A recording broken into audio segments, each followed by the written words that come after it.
Bunun da bir səbəbi ondan ibarət ki, Ermənistan ciddi cəhlə göstərmək istəyir ki, regionda olan aktorlardan məhz İran bunların tərəfdaşıdır. Və hətta hərbi cəhətdən də təlimləri bir yerdə keçirlər. Bu bir görk, bu bir göstərmək məsələsidir. İran təbii ki, belə bir vəziyyətdə, Azərbaycanla olan münasibətlərini yaxşılaşdırdığı bir vəziyyətdə bunu etməsi təəssüf doğuran bir məsələdir.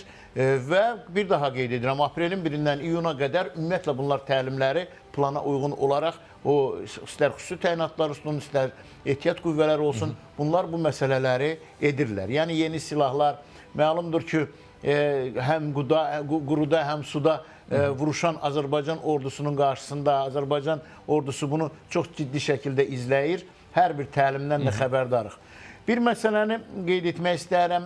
Bu məlumdur ki, elə o bəyanat olandan sonraki artıq sülh müqaviləsi imzalanması istiqamətində o müddalar tam şəkildə öz əksini tapıb, bu ateşkəs problemləri özünü bir uza verdi. Orada da ermənilərin əsas məramı məqsədi ondan ibarət idi ki, Azərbaycan bir adekvat cavab versin. Əvvəlcə başqa təxribatlar edirdilər, xırda çaplı, məsələn, Kəlbəcər istiqamətində səngərlər qazırdılar, böyük qüvvələr ora yığırdılar.